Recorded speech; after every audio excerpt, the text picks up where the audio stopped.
प्याज हाम्रो गाउँ चाहिँ यस्तै छ।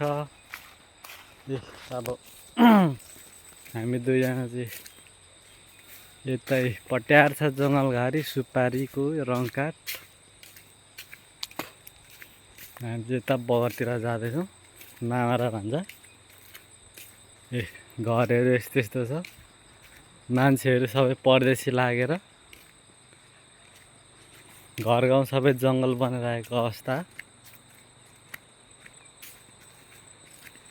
यस्तै छ जिन्दगानी। दसैँ पनि आइसक्यो। ठक अब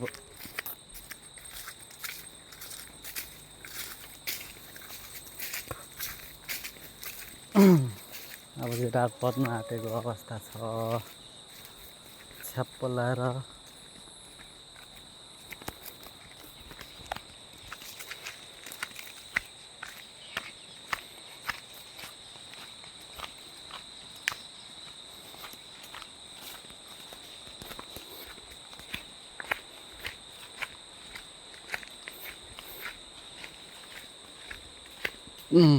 त्यो तल देख्दै गरेको चाहिँ दोभान हो।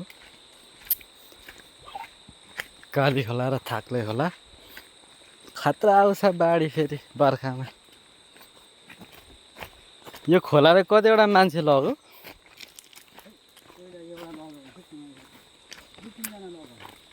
दुई तिनजना? अरू त छैन। दुईटा मान्छे चाहिँ छेप्लेक्क लगेको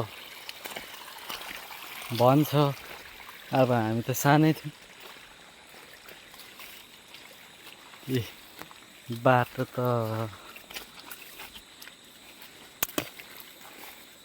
धानबारी। कहाँ छ गाई गोरु?